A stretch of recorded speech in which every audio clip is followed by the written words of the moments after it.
You can survive life in Norway without learning Norwegian. You really can.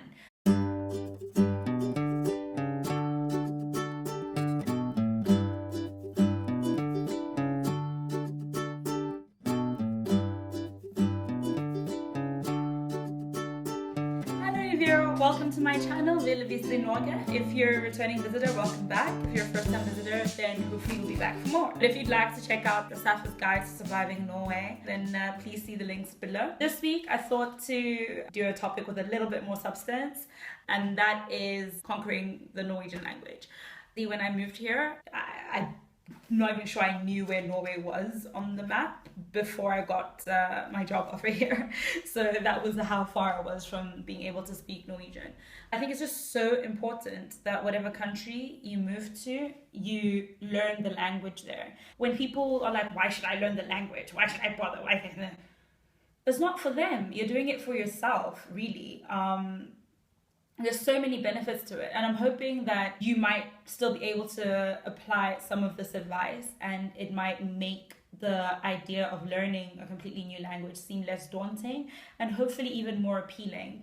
My mother tongue is Sepedi. If you ask anybody in my family, it's a joke. It's funny. My speaking abilities in other languages have never been that great. I would not say that I'm someone who's particularly gifted in learning new languages, but people can understand me, even if it takes a couple of tries, even if they have to ask me 4 or 5 different clarifying questions. Honestly, the biggest hurdle in this whole thing isn't even the skills to learn the language, it's the fear in your own head.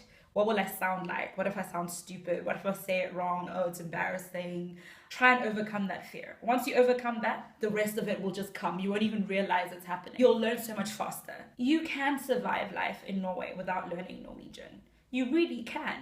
I personally just think that it's a much more enriching experience when you can at least understand the language. So these are just a couple of pointers that I summarized for people who are thinking about learning Norwegian, or you've been living here a while, you're planning to live here a while. I'm hoping that these will be like little encouraging things. Number 1, be patient with yourself.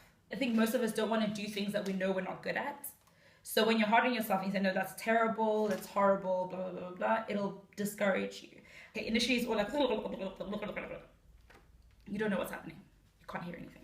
And then suddenly you find yourself picking up individual words, picking up themes, even being able to string together the conversation that you're listening to. And that's fine.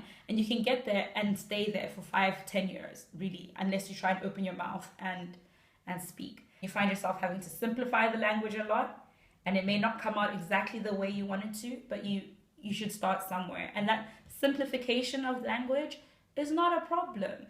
The second thing, I don't think that there's anything like not being good at languages.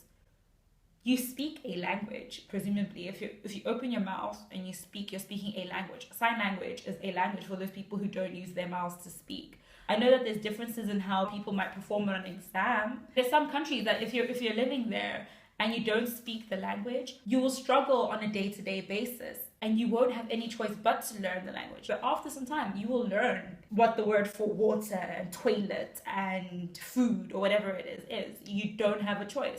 In Norway, you have a choice, and that can work against you, actually. The third thing, you should try and sign up for classes. And these classes aren't cheap. I think it was the Red Cross, at least in Bergen, used to offer free Norwegian classes to people seeking asylum.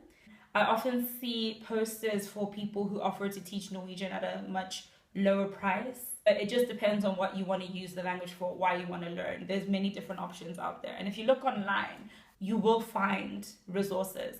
I know there's one YouTube channel, little lessons and little cute key cards where she teaches basic grammar rules and that sort of thing. So there's so many other resources online, you just have to look for them. Watching Norwegian TV. Switch on the Norwegian news, children's television, because they naturally speak slower and more clearly.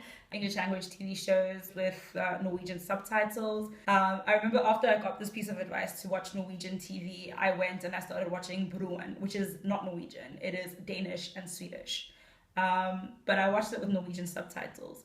And because the 3 languages do share some similarities, for some reason it helped. And my final piece of advice is to just get started practicing speaking with other foreigners, because you'll be less shy when you're talking to other people who you know have to go through the same thing. So yeah, that's just my advice. Hopefully this will be encouraging, and maybe you can use a little bit of this advice even if you're moving to a different country that's not Norway and learning a different language there. If you like this video, please remember to subscribe and like and share with your friends. And look out for my next video. I post every second Wednesday, so that's the next time I'll see you. But until then, have a good day.